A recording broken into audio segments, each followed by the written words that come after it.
Whawhetai ki pia māloa mo e tau toi maua e pongi le koi tai tali whia tu mawhana tau taha katoa pe ke tau kalawhia ma koia o pongi ni pongi mo ni te whokieni a haono o e mahina koia konowe ma whawhetai mua ki e ofa o tua tau toi whelongo aki ai pongi ni ko wheha tapa o e ngalua pe kuke mea ai tato e kawhataha i he tau polokalama kalawhia ma koia o pongi ni pe mai kamataanga o e weekendi ko whatawangi mo e ki o ko alamari e pe ai mea kotoa pe mea pina pe ko whawhilok fia ki te koe.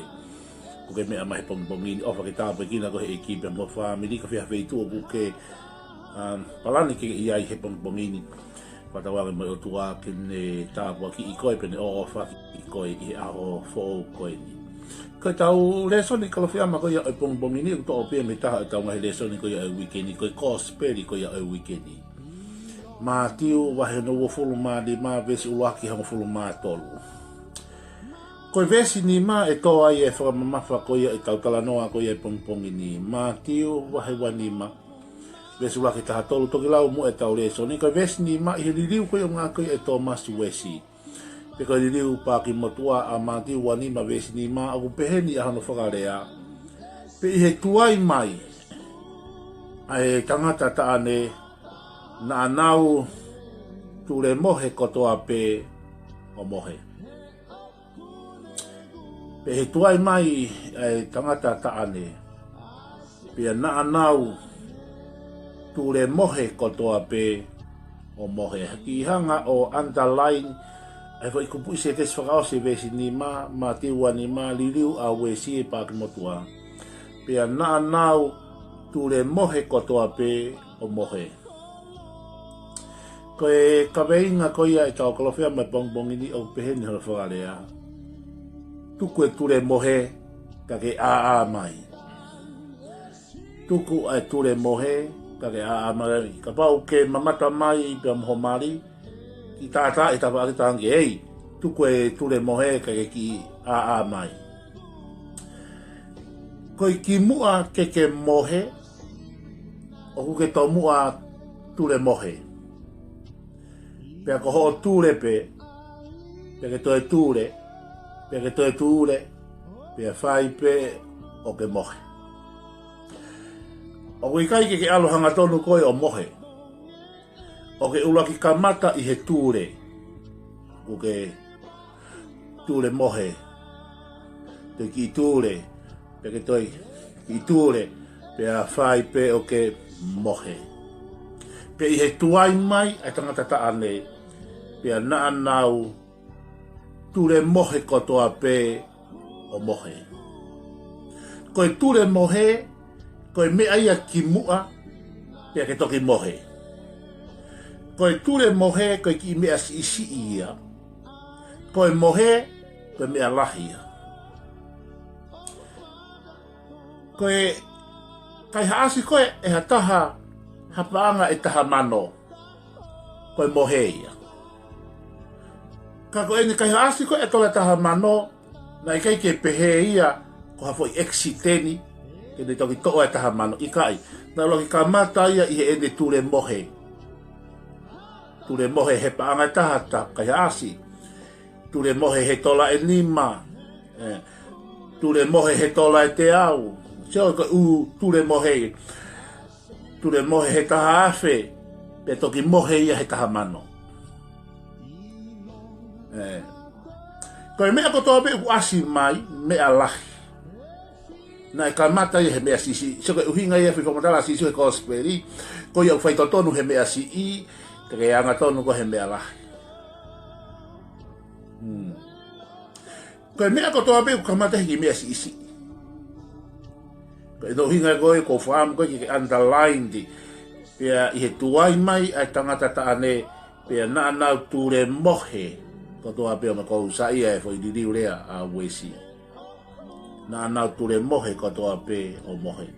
Koe ki mua ke mohe, ke uraki ture. Taka uhinga e koe ka veinga koe e ahoni, ka pau ke lotonga ture, ta i koe ke a.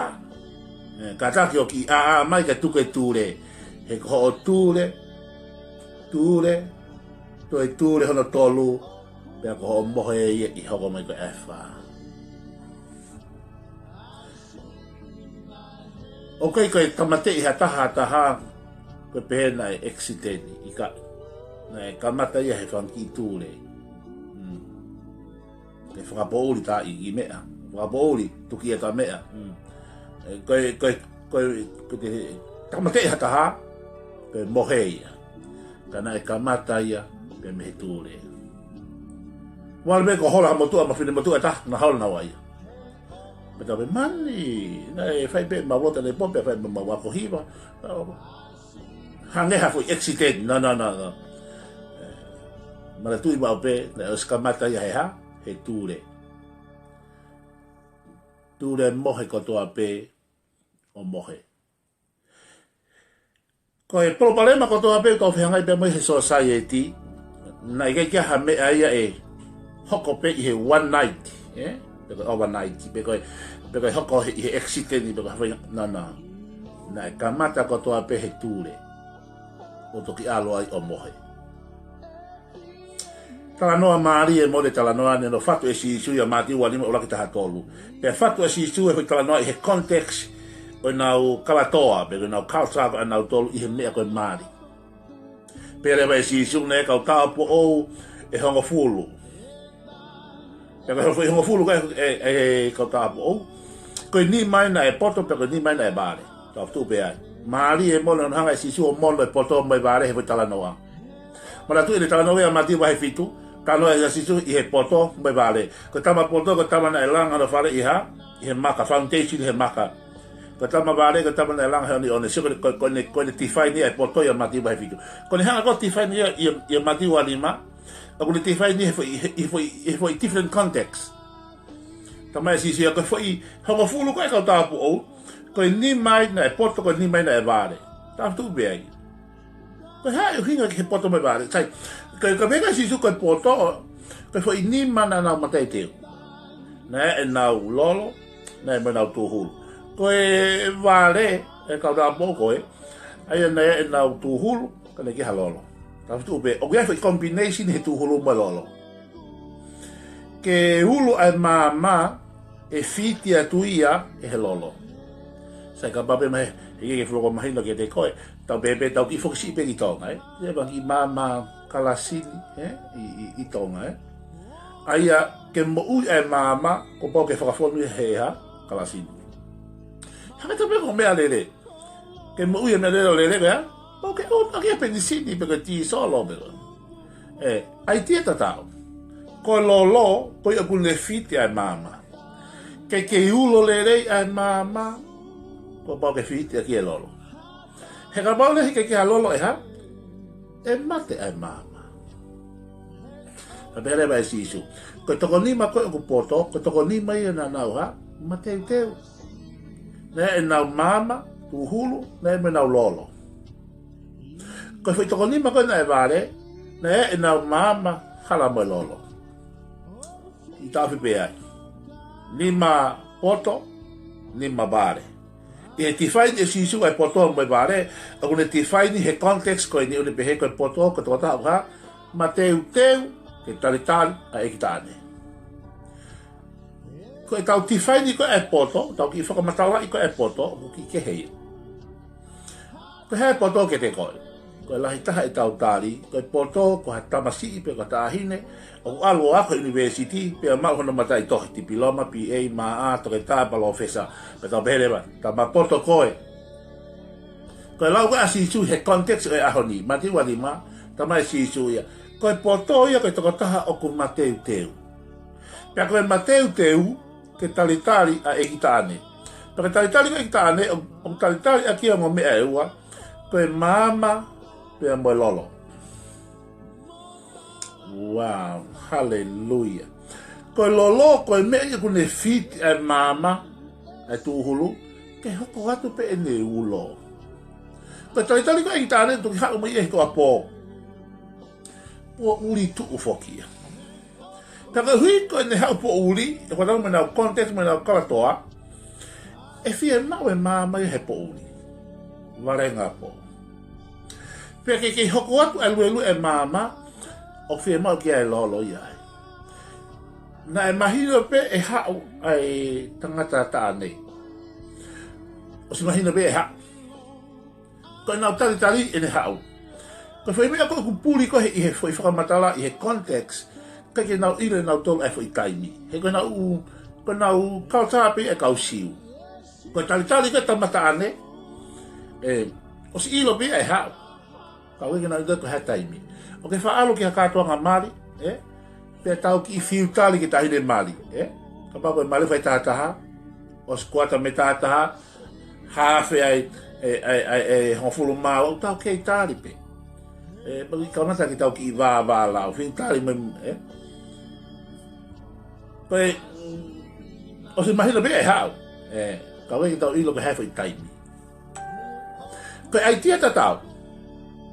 Koe hui kone marenga po. Ka wei nau mahino i pe tako whewhai taimi e hao ai. Pe whamatara lewa ki ai a mātiu ni uanima vesi nima. Pe hene tuai mai ai tangata ane. Nā nau ture mohe kotoa pe mohe. Ko hea e le soni uta wako me tala no ani. Urua ki o mahoinga ki a mai kai tuke ture mohe. Koe a mai mohe uhinga ia ke tai mi ko tau tai to kanga ai. Mo ui tamare, mo ui noa ia. To maa pe ngahi mea mo ui, i mo ui whakaristiane. O ku ia koe ture mohe, mohe. Ko ta e lotu, ta e lau fola, to mui ki he lotu. Koe vainga taware, te bebe manga te vainga taware. Tai to kanga ki he mo ui, ke whakatāpui ai mo ui ki a kalaisi. Pea mo ui malohi pea vela ma kalaisi koe ture mohe ia pea mohe o koutala noa koe ki ai. Vainga noa ia. Kei ke te hafu taimi moe o tua. Tau meta kei taimi tau iai ko nove man lahi fuke whe mo i ki na. O pehe kau lahi koe taimi kobi whakalau maari e ni si. Kau kalistiani. Novema tise ma sānuan. Kangai taimi e whakau wō, Kau kai te ha taimi. Si i fui hatau taimi ke te whai halotu ma lau fola. Pea lahi fuke mo ua, pea lahi moe di aki lau. Pea whikau maki. Koe mea kuika ka ture mohe ia. Koe mo ui tai tokanga, ma koe mo ui tamahare e tangata Kristiane. Ka white fui wha taimi koe nui logo Christmasi, E ka inga, ka tako ki a mai. Kai tuke ture mohe. Tokanga mai ki he eiki. Tokanga mai ke lau ho fola i he aha kotoa pe lotu. Tokanga ke he maua kelesi. Mo ui whai totonu, hanga tonu. Whatabui ka kato e mo ui ki he eiki. A mai, tokanga mai, tuke ture. Tuke ture mohe, he koe whai pe ho ture. Ture pe. Pea ke pehea tue pe o mohe. O mare pe ko whakaholo mui hataha. He mo ui koe ki he eiki. Koe tako taha kalistiana nei mo ui ki he eiki. Nei mo ui ki he eiki. O mare pe ko whokia me he eiki. Nei kei ke whakatupa ke ia. Ene whokia ana. Nei o si ture pe. Whai pe ene ture mohe. O pehea toi pe o mohe. O tau mo ui i ngai aha whaka o si, pa ku wawe au pito ke te whoki mai asi sukalaisi. Tau mo ui he bonga. Koe mea miu tau mahino i e whoki mai. Koe mea koe kumpuri a koe i he whoi context. O koe ki tau ilo e tau tolu a e whoi mō me niti. Mo e whoi houa koe ia. He ka tala pe ia e gospeli. Mo e whoi mō me niti, mo e whoi houa e hawai. Kai ki tau te mis. Koe mea pia ki tau tolu ia koe tau mateu te.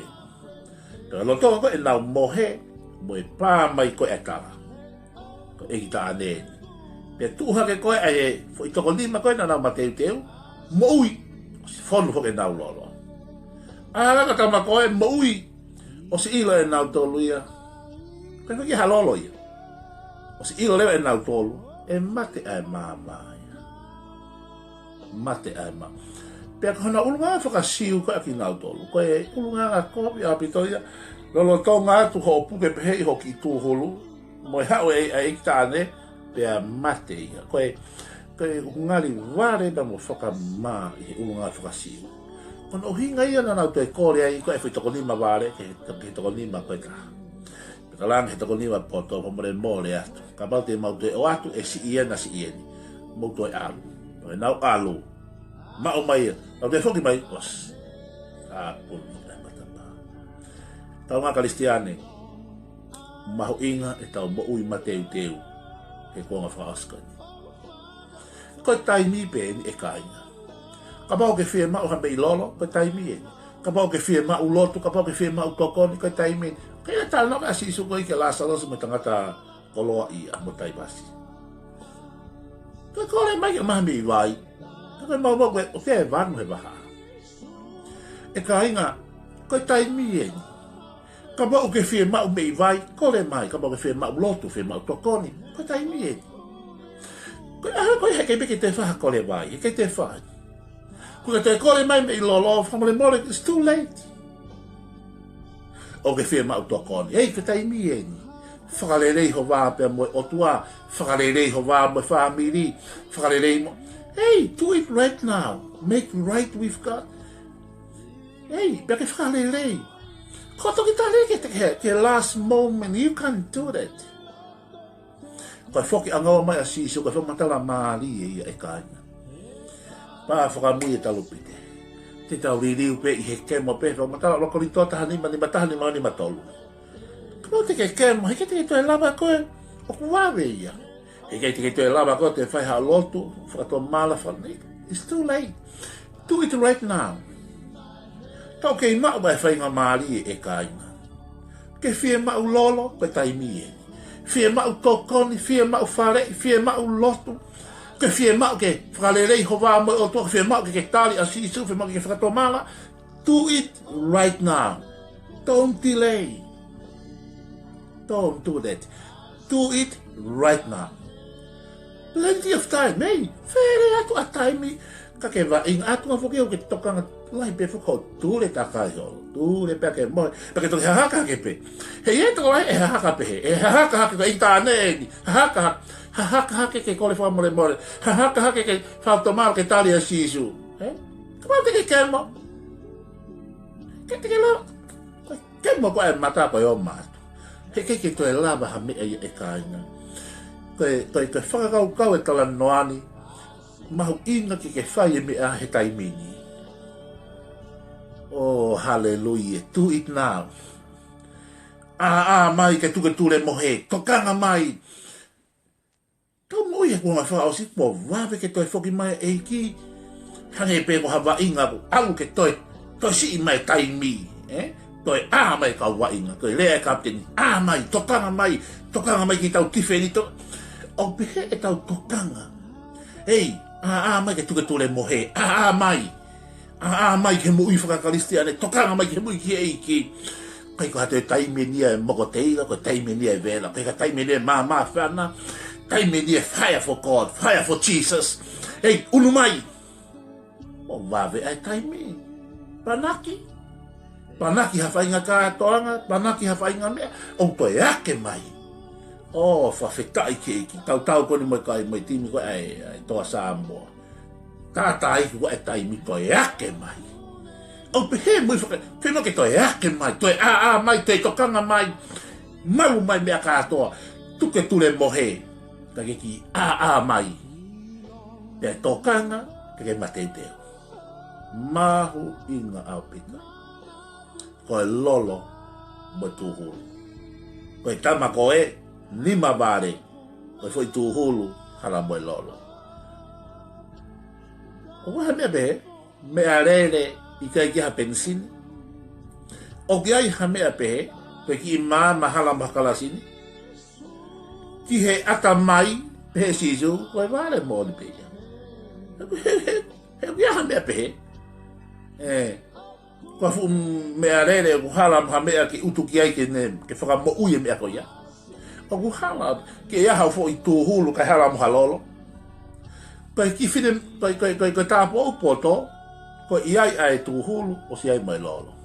Koe mau moloi, pia mahina leba koe poto ia. He koe ne ulo koe, e tama koe. Pia ka taere e lolo, pia whakafonu mai leba e tama koe. Pia leba e sisu, koe ka kai poto ia. Koe fo i ela mai me fu tūhulu, koe wheha lolo. Koe o si mahina le rei peke le koe. Koe whoki mai ki tāne, hau tu apo. O si mene mene koe, heke ke lawa heki mei lolo ia koe, heke ke ilo e koe pe hau whakaku. Sama ko very clear message. Mawe tamata tuhulu mai lolo. Tamata tuhulu hala mai lolo. Pati ha compare ye tuhulu lolo no lolo. Very simple message peka. Mahu inga ke tau mateu teu e kainga. Mahu inga. Ko tau mo ui ko tuhulu kulo. Ko tau mo ui fonu he lolo. Oh, hallelujah.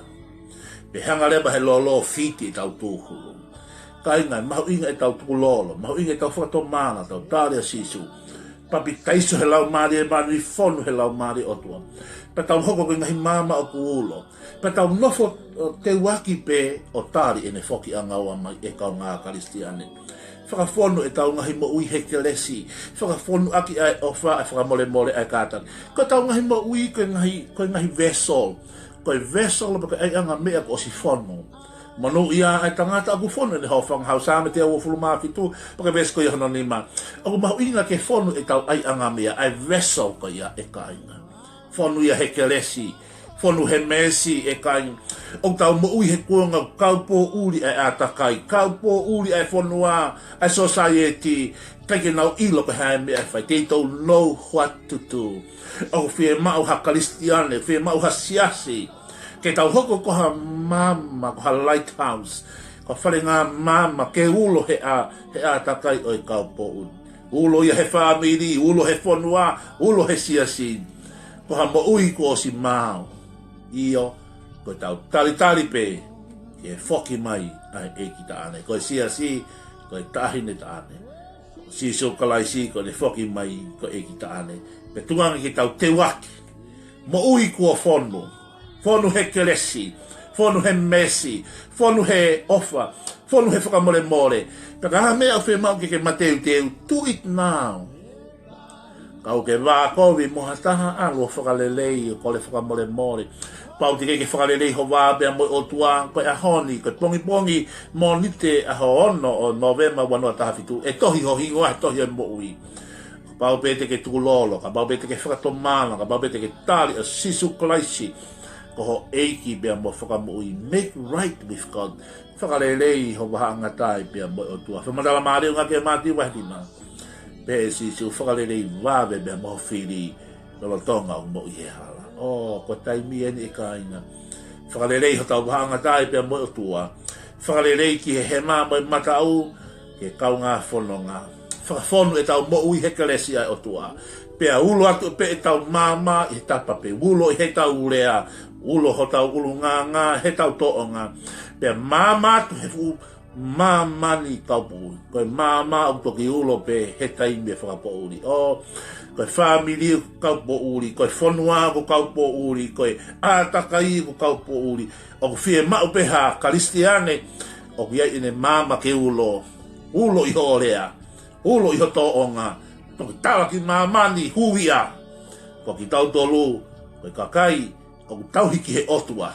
koe kakai e kumakehe koe hiko kalaisi i loto i he moui koe amanaki lele anga ia ke hake ki kolose uluaki wofulu maa fitu e vesi e ka inga o ku mahu inga ke tau hoko ke kakai poto o kai koe kakai vare i he poto mo e vare ia sisu koe kakai u nau mateu teu koe kakai u kaki nau mateu teu koe poto i he tau lau koe tamana e ako he university o mau hono matai tohi koe poto i he lau a sisu koe tokotaha ku mateu teu koe tokotaha ku keki mateu teu keki toka ngau pe koe hae tu unga whakaako kuke i ai kau kapau ku keki ke mateu teu koe vare i he lau a sisu koe poto koe tokotaha ku mateu teu tu hulu pe moe lolo o taliaki ai ai tangata taane o ku amanaki kene foki mai pea nānau tule mohe kotoa pe o mohe.